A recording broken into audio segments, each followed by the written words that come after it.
മിശിഹാ പൂജാതനായി ഹല്ലേലൂയാ ഹല്ലേലൂയാ ഉണ്ണി മിശിഹാ പൂജാത.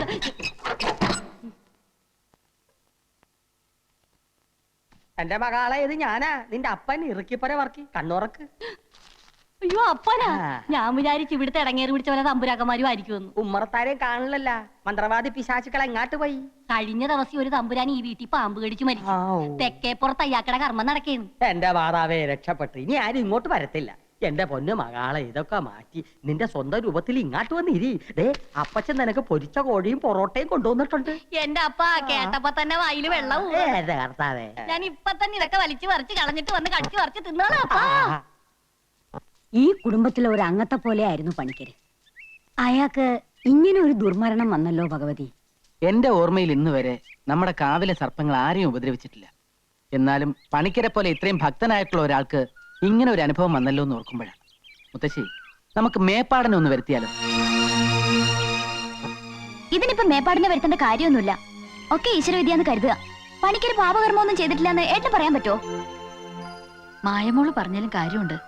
പണ്ട് മുത്തച്ഛനുള്ള കാലത്ത് ഗംഗ എന്ന ദാസിപ്പെണ്ണിന് പച്ചജീവനോട് കൊല്ലാൻ തീ കൊളുത്തിയത് പണിക്കരമ്മാവനാണെന്നാ പറയുന്നത്. ഈ ദുർമരണത്തെ പറ്റി നമുക്ക് നമ്മുടെ സ്വാമിയോടും ചോദിച്ചാലോ? അത് ശരിയാ. കാര്യങ്ങൾ ഗ്രഹിക്കുന്നതിൽ മേപ്പാടിനേക്കാളും കഴിവ് സ്വാമിക്കായിരിക്കും. താപസിയല്ലേ അല്ലേ കൃഷ്ണ? അതെ, പക്ഷെ ഇപ്പൊ അങ്ങോട്ട് പോണ്ട. അദ്ദേഹം ശീർഷാസനത്തിൽ അല്ല ധ്യാനത്തിലായിരിക്കും. ശല്യപ്പെടുത്തണ്ട. അദ്ദേഹത്തിന് ഒരു ശല്യാവൂല്ല. പുണ്യാത്മാക്കളെ പറ്റി നിനക്കെന്തറിയാം? സ്വാമിയുടെ ജ്ഞാനദൃഷ്ടിയിൽ ചിലപ്പോ പണിക്കരുടെ ആത്മാവിനെ കുറിച്ച് വല്ലതും തെളിഞ്ഞാലോ? സാവിത്രി കൂടെ വാ, നമുക്കൊന്ന് ചോദിക്കാം. മുത്തശ്ശി, അങ്ങനെയാണെങ്കിൽ ഞാൻ കൂടെ വരാം. അദ്ദേഹത്തിന്റെ ഭാഷ നിങ്ങൾക്ക് മനസ്സിലാവില്ലല്ലോ. ജയ് ഹനുമാൻ.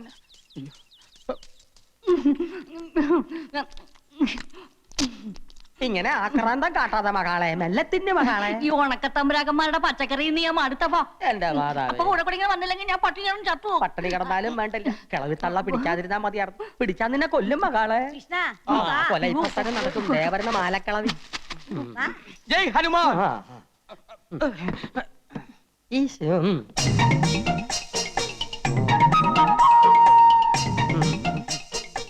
അല്ല, ഇതാ കോങ്ങാണ്ടൂർ പോലത്തെ തമ്പുരാനല്ലേ? അതെ. ഇതേതാ ഈ പെൺകുട്ടി? പൊറുക്കണം, എന്റെ മകളാ, മാപ്പാക്കണം. ഇവരെ ഈ മകളെയും കൂട്ടി സ്വാമിയെ കാണാൻ വരുമെന്ന് കഴിഞ്ഞ പ്രാവശ്യം വന്നപ്പോഴേ തമ്പുരാൻ എന്നോട് പറഞ്ഞിരുന്നു അല്ലേ? അതിന് മാപ്പാക്കാൻ എന്തിരിക്കുന്നു?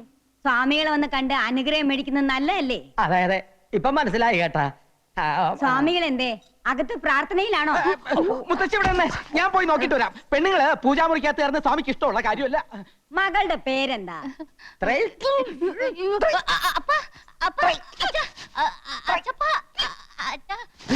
അയ്യോ, ഇതെന്ത് പറ്റി? കുട്ടിയുടെ പേര് ചോദിച്ചതാ. എന്താ തമ്പുരാന്? ഇത് ഗ്യാസാ. പിന്നെ കുട്ടിയുടെ പേര് ത്രയംബകം. ത്രയംബക തമ്പുരാട്ടി. ഇത് നേരത്തെ പറയാൻ പാടില്ലായിരുന്നാ? ഗ്യാസ് വലച്ച്. പൂജ കഴിഞ്ഞ് സ്വാമി ഇറങ്ങാറായോ കൃഷ്ണ? ഒരു 15 മിനിറ്റിന്റെ താമസമുണ്ട് മുത്തശ്ശി. മുത്തശ്ശി പൊക്കോളൂ, ഞാൻ സ്വാമിയെ കൂട്ടിക്കൊണ്ട് അങ്ങോട്ട് വന്നോളാം. അത് വേണ്ട, ബഹുമാനിക്കേണ്ടവരെ നമ്മൾ ബഹുമാനിക്കും. അയ്യോ, അതുകൊണ്ടല്ല. പൂജ കഴിഞ്ഞ് ഒരു 15 മിനിറ്റ് ടോയ്ലറ്റ് പോണം സ്വാമിക്ക്. എന്നാലേ ഞങ്ങൾ പോയിട്ട് പിന്നെ വന്ന് കണ്ടു. നല്ലത്. സ്വാമികളെ കണ്ടിട്ടേ വീട്ടിലേക്ക് വരാം, ആഹാരം കഴിച്ചിട്ട് പോവാം. വരും, ഞങ്ങൾ തീർച്ചയായും വരും കേട്ടാ. ഞാൻ ഊണ് കഴിക്കാൻ പോവല്ലേ? പോവും. തന്റെ മുട്ടകളി ഞാൻ തല്ലി ഓടിക്കും. പേടിപ്പിക്കാ. എന്നാ ഞങ്ങ പോണില്ല.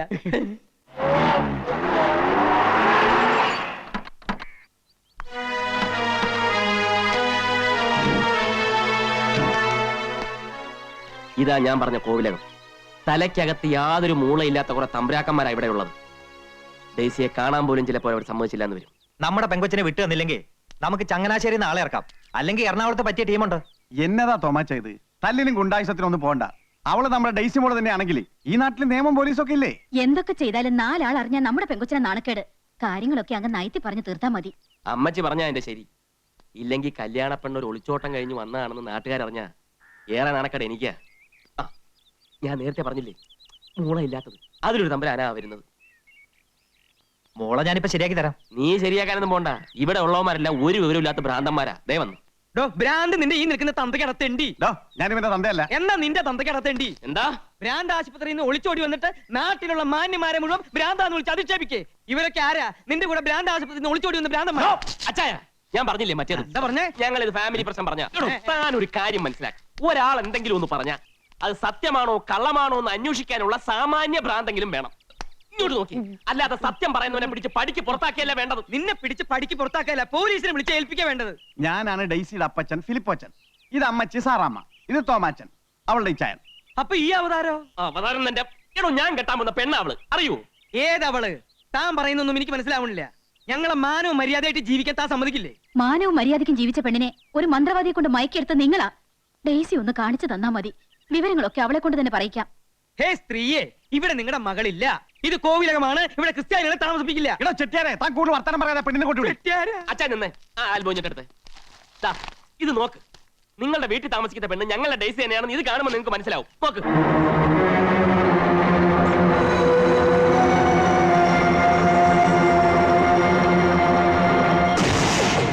ഇപ്പൊ മനസ്സിലായോ ആർക്കാ ഭ്രാന്തം?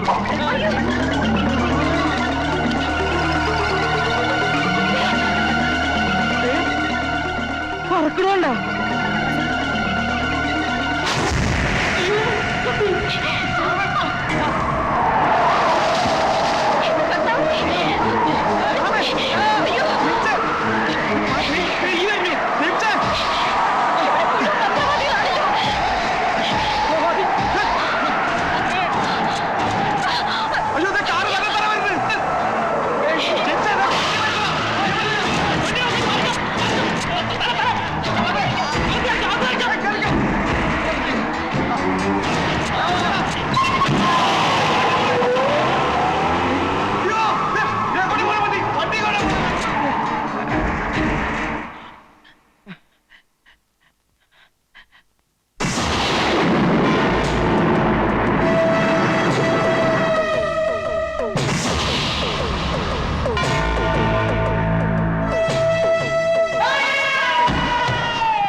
എന്ത് പറ്റി അമ്മാവാ?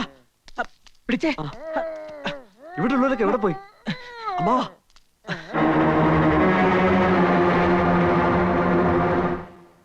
എന്താ ഉണ്ടായേ?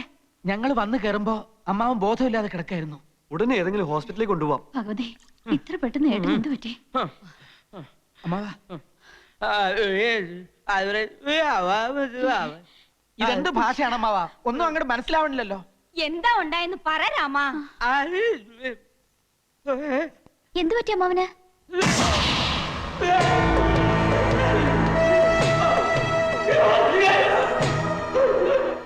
എന്താ?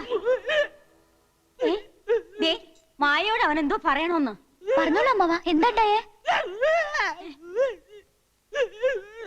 ഓ, എന്തെങ്കിലും തിന്നാൻ വേണോ? വെറ്റില മുറുക്കണോ?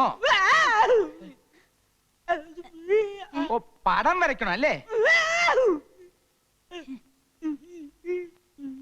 എഴുതി കാണിക്കാന്നാണോ? ശങ്കര, ഒരു പേനയും കടലാസും വേഗം ഇഞ്ഞു കൊണ്ടുവാ.